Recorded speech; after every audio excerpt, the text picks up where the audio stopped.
एक तो मैं अपनी इस बात पे कायम हूँ कि टकराव और तसादुम ही खुदा न खास्ता होगा। और उसकी वजह यह है कि देखें, एक तो यह है कि हमने पिछली वीडियो में ये तो बात की कि शायद मुज़ाकरात की टेबल पे भी बैठा जा सकता है, लेकिन पहले अब ये देख लें कि इमरान खान क्या मांग रहे हैं। क्या इस्टेब्लिशमेंट उनमें से कोई एक भी चीज़ इमरान खान को दे सकती है?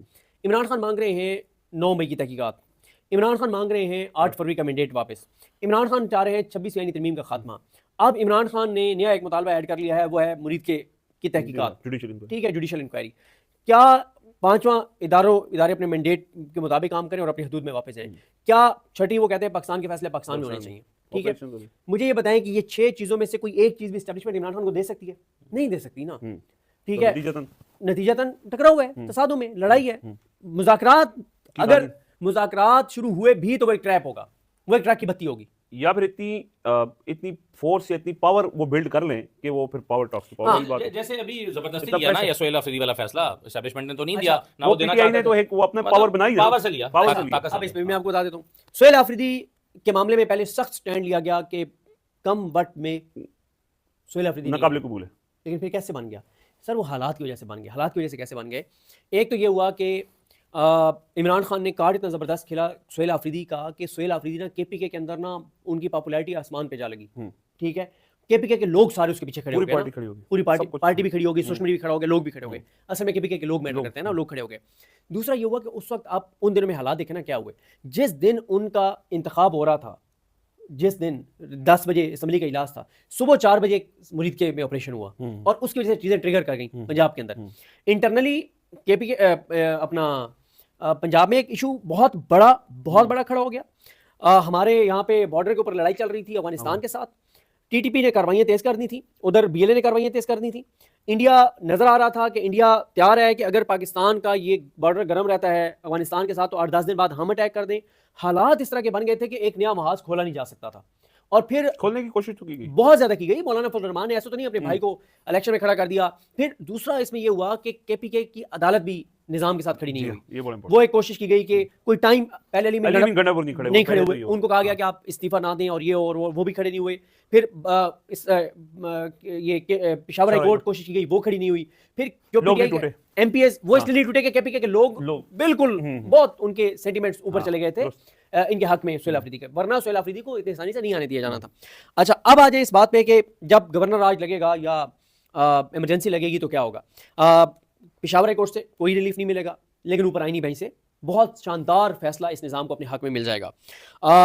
अब असदुल्ला खान साहब की बात का लुबे-लुबाब ये था कि केपीके के लोग क्योंकि इस निज़ाम के खिलाफ हैं जो वफाक और बाकी ओवरऑल चल रहा है। केपीके एक वाहिद गवर्नमेंट है जो फॉर्म 45 की है। सोहेल अफरीदी सबसे पॉपुलर चीफ मिनिस्टर हैं केपीके की, मेरे ख्याल पिछली 20-25-30 साल की तारीख के, ठीक है। और इमरान खान ने क्लीन स्वीप किया, सारी बातें अपनी जगह पे। लेकिन मैं ये समझता हूं कि अगर इमरजेंसी लगती है या गवर्नर राज लगता है तो वफाक उसको सस्टेन कर लेगा। अच्छा, मेरी राय है, लोग इख्तिलाफ कर सकते हैं, क्यों कर लेगा। जिन्होंने 26 नवंबर को हजम कर लिया, 26 नवंबर के बाद आप उनका कुछ नहीं, मैं बताता हूँ ना, मैं अर्ज कर देता हूँ। मुरीद के बाद जिनके खिलाफ कुछ नहीं हुआ, भाई पंजाब में जितने पीर हैं, कोई एक पीर आपको नजर आता है मुरीद के ऊपर एक लाज भी बोलता हुआ? जितने बड़े बड़े मौलवी हैं, कोई बात करता हुआ आपको नजर आ रहा है? इतना सख्त क्रैकडाउन हुआ है टीएलपी के लोगों के ऊपर, उनके हामी के ऊपर, कि कोई चूं भी नहीं कर रहा। ये जो बरेलवी स्कूल ऑफ थॉट के बड़े बड़े हैं, ये वो मुफ्ती मुनीब साहब और सरवत इजाज कादरी साहब जो हैं, वो मोहसिन नकवी को गले ऐसे मिल रहे हैं जैसे कई दहाइयों के बिछड़े हुए बचपन के भाई जो हैं वो अचानक किसी जगह पे मिल जाएं। देखिए, अब आ जाए इस बात पे जो आप कह रहे हैं। हमारे लोग समझ रहे होंगे कि जब हम केपीके की बात करते हैं तो केपीके क्यों, किस चीज में मशहूर है, क्यों मशहूर है केपीके कि ये इनसे पंगा इतने आसानी से नहीं लिया जा सकता। लेकिन सर बात यह है कि पीटीआई की जो सपोर्ट है ना, भाई बात तो फिर पीटीआई ने कॉल देनी है ना। पीटीआई ने अगर कॉल देगी तो 26 नवंबर आपके सामने राना सरोला कह रहे हैं उससे डबल ताकत का इस्तेमाल करेंगे, तो क्या पीटीआई जो है वो मुसल्लह जद्दोजहद शुरू करेगी? वो तो नहीं करेगी। तो जब पीटीआई मुसल्लह जद्दोजहद नहीं करेगी तो एक और बात क्या हो जाएगा भाई, 26 नवंबर से राना सरोला ओपनली बैठ के टीवी पे कह रहे हैं उससे 2 गुना ज्यादा ताकत इस्तेमाल करेंगे, तो दो की जगह 4 गुना कर लेंगे। लेकिन होगा इसलिए कुछ नहीं होगा क्योंकि अमेरिका हमारी हुकूमत के साथ है। देखें, वो जो उन्होंने बात की इंटरनेशनल, अमेरिका साथ है और अमेरिका उस वक्त पाकिस्तान की हुकूमत के खिलाफ होगा अगर ये इब्राहिम अकॉर्ड को रिफ्यूज करते हैं। तो जब तक इब्राहिम अकॉर्ड को रिफ्यूज नहीं करते तब तक ट्रंप के दिल के सबसे करीब जो अगर कोई शख्स है तो वो शहबाज शरीफ है। आपने देखा नहीं उसने कैसे शहबाज शरीफ को कहा कि आप आए जरा जो बंद कमरों में आप मेरी वो कर रहे थे, वो खुशामद वज़रा यहाँ पे, और पूरे पाकिस्तानी कौम का सर शर्म से झुक गया कि यार कौन बंदा है। सो इब्राहिम अकॉर्ड का मतलब इसराइल को तस्लीम करना है, तो ये हो जाएगी, हो जाएगा, ये भी हो जाएगा सर। यार मैं आपको बताऊं, मैं जब लोगों से बात करता हूँ वो क्या कहते हैं, वो यही बात करते हैं, वो कहते हैं मुरीद के को देखो, 26 नवंबर को देखो, वो कहते हैं इमरान खान को जब गोली लगी कितने लोग निकले पाकिस्तान में। सर वो इस बात पे कॉन्फिडेंट है कि कुछ भी नहीं होगा। आप इसलिए वो क्या कहते हैं, वो कहते हैं इब्राहिम अकॉर्ड को तस्लीम हमने करना है, ठीक है, इसराइल को तस्लीम करके इब्राहिम अकॉर्ड पे हमने दस्तखत करने हैं। तो सबसे ज्यादा कौन नहीं इस पे आ रहा था भाई, टीएलपी नहीं आ रही थी ना कि ये खतरा था कि ये नहीं मानेंगे, तो वो मैंने उनके साथ जो कुछ हुआ, मैंने तो नहीं हुआ, लेकिन जो उनको तो क्रैश कर दिया गया। मौलाना जो बड़ी तकरीर कर रहे थे, ये कहां पे उन्होंने तकरीर की जिसमें उन्होंने कहा ट्रंप के खिलाफ बात की, नहीं डीए खान में तो उन्होंने कोई ऐसी बात नहीं की, लगता है कोई पैगाम पहुंच गया था। डीए खान में वो तकरीर नहीं थी जो उन्होंने कहीं और मुफ्ती वो डीए खान में ही हो रही थी, डीए खान में, अच्छा हाँ, डीए खान में बखर में जो उन्होंने की वो बड़ी होम्योपैथिक सी थी ना, बड़ी अच्छे बच्चे वाली थी। मौलाना फजल रहमान मुझे बताए ना, मौलाना फजल रहमान बड़ी बड़ी भड़के मार रहे थे, ट्रंप खान और ये वो, मतलब ट्रंप को वो आड़े हाथों ले रहे थे, अमेरिका को आड़े हाथों ले रहे थे। अच्छा अमेरिका ने जो अरबों डॉलर इसराइल को दिए हैं, या गजा में जो मुसलमानों का कत्लेआम करवाया है, वो कोई अक्टूबर में तो नहीं करवाया ना, अक्टूबर में तो नहीं करवाया ना सर, पिछले 2-2.5 साल से अमेरिका करवा रहे हैं, और ट्रंप को भी तो इतना अरसा हो गया ना आए हुए, और ट्रंप पहले दिन से सपोर्ट कर रहे हैं इसराइल को। लेकिन वही मौलाना जो है वो पाकिस्तान में जो अमेरिका का सफीर है उससे मुलाकातें भी अपने घर पे करते हैं, और अमेरिकी सफीर इनको दावत देके जाते हैं, और ये अमेरिकी एम्बेसी में भी अपने सारे मौलवियों को लेकर वहां पे पहुंच जाते हैं। तो भाई ना जाते ना आप अमेरिकी एम्बेसी में, आप क्यों गए अमेरिकी एम्बेसी में? एक बंदे को मैं कातिल समझता हूं मुसलमानों का, मैं कैसे उसके दर पे चल के जा सकता हूं सर, मैं कैसे उससे मिल सकता हूं? वो तो वहां पे उनके एम्बेसी में चल के गए। तो कहा यह जाता है कि सर मौलाना साहब भी ऑन बोर्ड है थोड़ा सा। और एक ऐसी आपको बात कर रहा हूं जिस पर आप बड़े हैरान होंगे, असदुल्ला खान साहब ने एक बात की थी अपने एक व्लॉग में, जिसमें इन्होंने कहा था कि जमात इस्लामी जब आई थी यहाँ पे बिजली के बिलों पे, इन्होंने ये कहा था कि ये लाई गई है। क्यों? उस वक्त मामलात क्या हुए थे? मामलात ये हुए थे कि लोगों के अंदर ना चीजें लावा फटने वाला था बिजली के बिलों के ऊपर, और वाकयात ऐसे हुए कि खुदकुशियां होने लग गई थी, और लोगों के अंदर ऐसा लगा कि अभी चीजें ट्रिगर कर जाएंगी और लोग नेपाल और श्रीलंका की तरह निकल पड़ेंगे, बांग्लादेश की तरह निकल पड़ेंगे। तो क्या किया गया? जमात इस्लामी को लाके बिठाया गया, उनकी कवरेज करवाई गई, और लोगों का किथारसिस हो गया, यार कोई तो हमारी बात कर रहा है ना, ये मसला हल कर आगे उठेंगे, हमारा मसला हल हो जाएगा। लोगों को लगा सर एक मस्जिद गिराई गई ये यहाँ पे इस्लामाबाद मरी रोड पे, फिर क्या हुआ? मौलाना फजल रहमान के लोग आ गए, ऐसी की तैसी कर देंगे, क्या वो मस्जिद बन गई है? अभी तक तो नहीं बनी ना। लेकिन मौलाना ने क्या किया कि मौलाना ने वो ठंडा वो कर दिया। मौलाना साहब का माजरत के साथ मौलाना का इस वक्त किरदार इस मौजूदा सिस्टम में जेब कुतरे के साथी वाला है। वो जेब कुतरे का साथी क्या करता है? जेब कुतरा जब पकड़ा जाता है ना और लोग उसको मार रहे होते हैं, जेब कुतरे का दोस्त आता है, वो लोगों को पीछे हटाता है, और ऐसा लगता है कि सबसे बड़ा जेब कुतरे का दुश्मन ये है।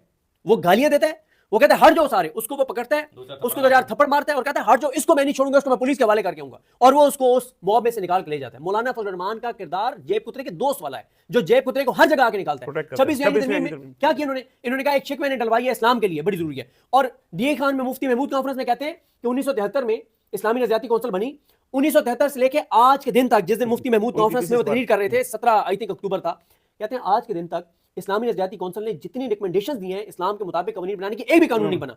अच्छा, तो जब आप पीडीएम की हुकूमत में शामिल हो रहे थे, आप ये शर्त रखते ना कि मैं उस वक्त हुकूमत में शामिल होऊंगा जब आप सारी सिफारिशात को आप करेंगे। आप 26 यानी तरमीम पे तो हुकूमत फंसी हुई थी, आपके बगैर करवा नहीं सकती थी। आप कहते कि भाई मैं क्या करूं, उसके बदले में 50 से कवानीन रिकमेंड किए हैं इस्लामी नज़रियाती कौंसिल ने, मेरे लिए सबसे पहले मेरा दीन है, इस्लाम है, ये 10 कम से कम आप कानून बना देना, मैं गैर मशरूत आपको देने के लिए तैयार हूं।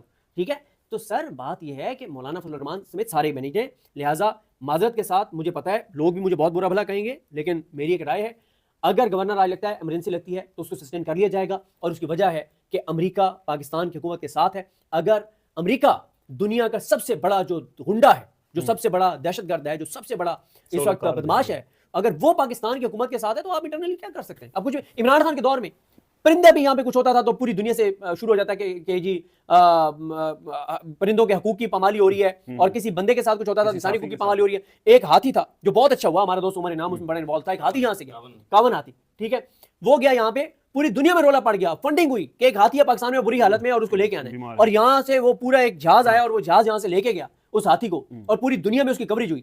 उस वक्त तो एक हाथी चिड़ियाघर में बुरे हालात में था तो पूरी दुनिया में शोर मच गया था। यहाँ पे इतने बड़े बड़े वाकयात कुछ भी नहीं हुए। वजह है कि पाकिस्तान की हुकूमत को अमेरिका की सपोर्ट हासिल है, लिहाजा कुछ भी होगा तो ये सस्टेन कर लेंगे। उसकी वजह सिर्फ ये है कि अमेरिका साथ है और पीटीआई मुसल्लह जदोजहद नहीं कर रही, जो कि उनको करनी भी नहीं चाहिए, ज़ाहिर है। सिर्फ आखिर में मैं एक दो जुमले सिर्फ ये कहना चाहता हूँ कि अब सिद्दीक जान साहब का मुकम्मल ज़ाहिर है उन्होंने कंक्लूड भी इसी बात पे किया कि अमेरिका साथ है, कुछ भी नहीं हो सकता, और इस वक्त जो मुक़्तदरा है उसका मुकम्मल कंट्रोल है हर चीज़ के ऊपर, तो कुछ भी नहीं हो सकता। मुरीद के की इन्होंने मिसाल दी।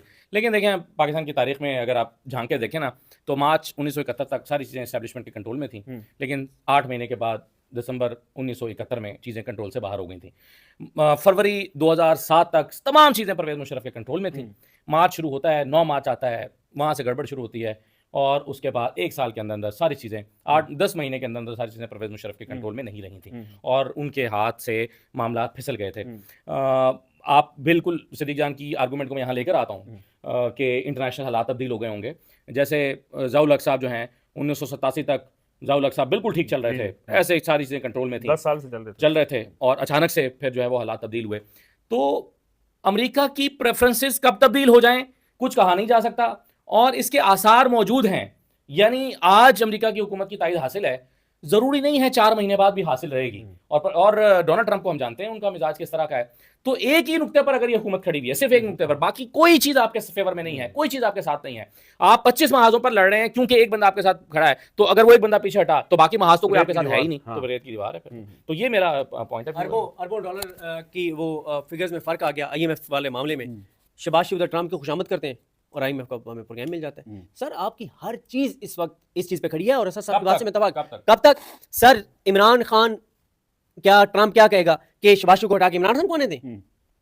वो क्रिप्टो में इन्वेस्ट करेगा, वो शहबाज शरीफ ऐसी खुशामद करेगा, वो इसराइल को तस्लीम करेगा, वो ट्रंप को नोबेल प्राइज के लिए नामजद करेगा, वो ट्रंप को माइंस एंड मिनरल्स देगा पाकिस्तान के, ठीक है, वो अफगानिस्तान के हवाले से वो पॉलिसी टो करेगा जो अमेरिका की होगी। तो सर अमेरिका को ट्रंप को इमरान खान अफोर्ड नहीं है, और क्योंकि वो नहीं है तो इनका काम चलता रहेगा। चे जाए कि ये हैं ऐसे इनके एक ऐसे ये मतलब अब मैं वो लफ्ज़ मुझे मुनासिब नहीं मिल रहा, यानी बदकिस्मत कह देता हूँ, कोई सख्त लफ्ज़ इस्तेमाल नहीं करता, ये ऐसे इनके नसीब हैं कि ये जिसके साथ लगते हैं ना तो उसको डिस्क्रेडिट कर देते हैं। हालात ये है कि ये ट्रंप के साथ लगे हैं तो अब ट्रंप के खिलाफ भी उधर एहतजाज शुरू हो गया।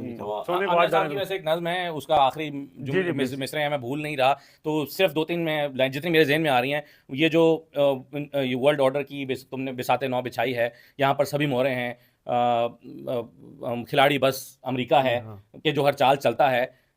हमें तो इस अमेरिका को फ़कत इतना बताना है, मैं आगे पीछे कर रहा हूँ लेकिन उसका मफ़हूम यह है कि हमें तो इस अमेरिका को फ़कत इतना बताना है, ज़माना तुमसे पहले भी कई हाथों से गुजरा है, ज़माने ने तुम्हारे हाथ से आगे भी जाना है। वाह वाह वाह वाह। इसके बाद मज़ीद गुफ्तगू की गुंजाइश थी। बहुत शुक्रिया जी असदुल्लाह खान साहब, सिद्दीक जान साहब, इजाज़त दीजिए।